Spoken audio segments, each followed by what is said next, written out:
All right, so hopefully you tried these two yourself. Here are your turns to see that you actually know if you're doing it right or not.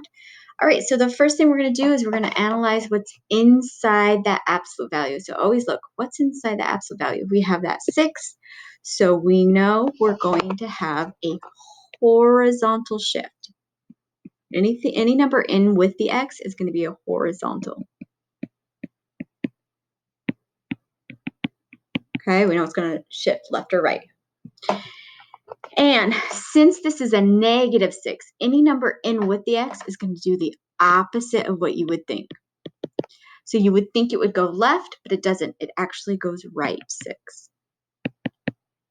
Now we're going to look at the number on the outside. We have a +2 on the outside. That is going to represent your vertical shift. So that means it's going to have a vertical shift.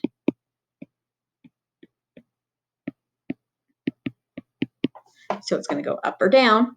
Since this is positive, it's going to go up 2 units. All right, so you're going to basically put these two ideas together into one problem. And if you wanted to find the vertex of that V, so that remember that's that point at the very, very bottom, that would be your vertex. Your vertex would be the point, do the opposite, 6, 2. And so that's where you would start graphing your first thing, plot that, and then you would see your shift. All right, let's go ahead and do one more. Make sure you guys got it right. So we have a +8 here. Since it's in with the x, we know it's horizontal.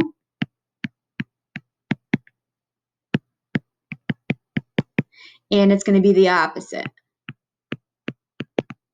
So what's the opposite of to the right 8? You're actually going to go left 8. And the -10, that is going to be your vertical shift. Sorry, I put VS because I'm lazy. This is going to be the vertical shift.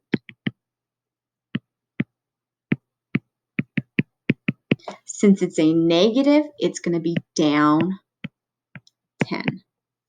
Okay, so the number in with the x shifts on the x-axis, and it's the opposite of what you would think. All right, here we go. Now what happens with that number in front? Okay, what's going to happen if we have an a in front of that absolute value? So yes, please take notes on this so you have it to reference. And we call these dilations, okay? And a dilation is a transformation that stretches or shrinks. Sometimes we call it compression. So it stretches or shrinks the original figure, okay? So it's either going to stretch it or shrink it. And I'm going to show you looking on the Desmos activity again, so you can actually see that. And then here, we're going to talk about reflection as well. And remember, reflection is a transformation that flips the object over a line. And hopefully there's nothing though. Over a line. And we'll talk about that as well in our next little bit here. All right, so let me go back to my Desmos activity. And let me find where we talk about the A. So the number in front. Okay, we talked about the H and the K. Now let's look at the A. So that's why here we have an A in front of there. Okay, what happens when we change this A? Right now, A is 1, and it's the parent function. It's perfect.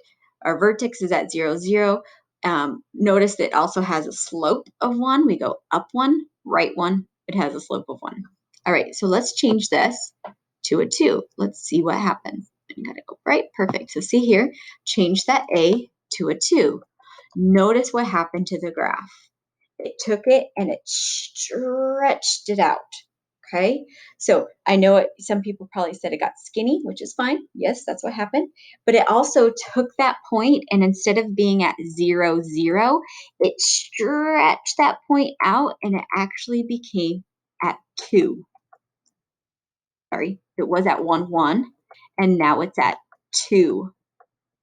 So it took that and it stretched that point by 2. Also think of it as the slope. Instead of going up 1, right 1, we went up 2, right 1. So you rose 2, ran 1. All right, so let's see what happens if we go all the way to 5. What happens to our graph? Notice the bigger the number in front of A, bigger the number, the more stretched out it gets. So instead of being at 1, 1, we're now at 1, 5. So it took it and stretched it even longer. So that's why these are getting skinnier, because they're getting stretched out. So I always want to think of like me. If you had me and you stretched me by my legs, what would happen to me? I would get really, really, really, really stretched out and tiny. All right. Now let's do the opposite. What happens if this number is less than 1?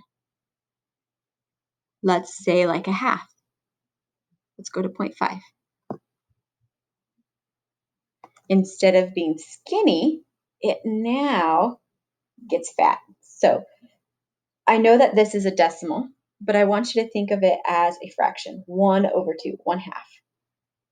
Notice that's exactly what it is. It took that point, it was at 1, 1, and now it's at 1/2. It basically shrunk it, make it a smaller number. Also look at our slope. We went up 1, right 2.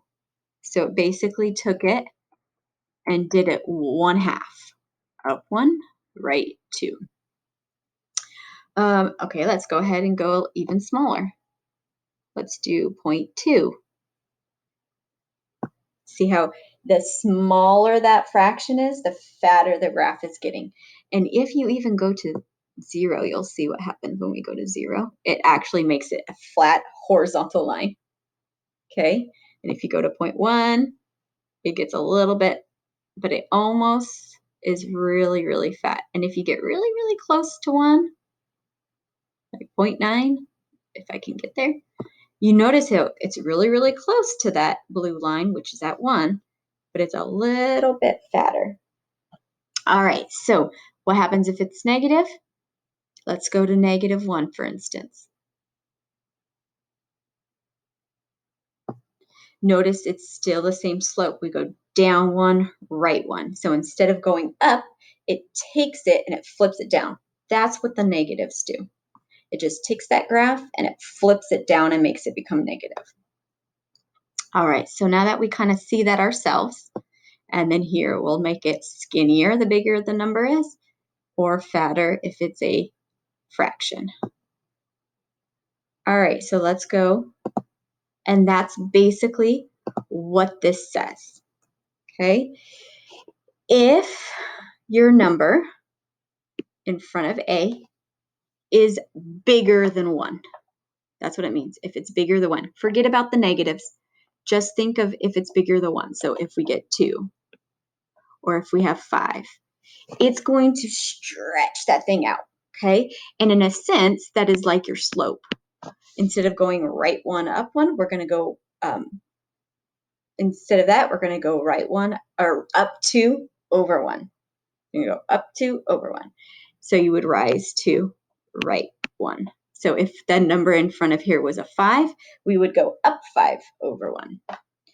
And here it says, what if it's a fraction? So if it was 1/2, it would be a shrink, or we call it a compression. It would make it fat.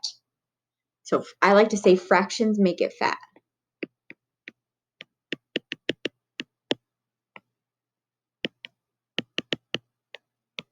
Little play on word. Fractions make it fat. But the fraction has to be between 0 and 1. Okay, you can't have like 3/2. Okay, fractions make it fat. And then here, the reflection. If this A is positive, it just has a V that goes up. If the A is negative, it has a V, oops, and it makes it go down. It's just going to be flips it over. All right, so now let's go ahead and look at some of these. And I just want you to tell me what transformation is happening. So you're going to look at the A. Since that A is positive, we know the V is going to go open up. So it's going to be a V that goes up. And it's going to be a vertical stretch, because it's going to make it and make it skinny, stretch it. versus something like this. First, we have a negative. Since it's negative, it's going to open down. So it's going to be a V that goes down. And since this is a fraction, it's going to be a vertical shrink.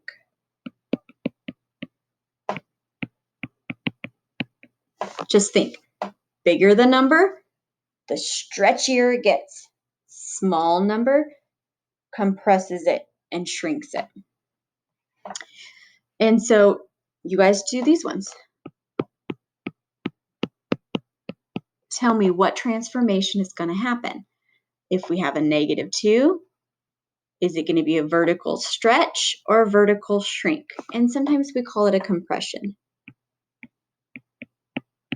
So just remember, if it says a vertical compression, that's the same thing as a vertical shrink. So you try these two, pause the video, do it yourself.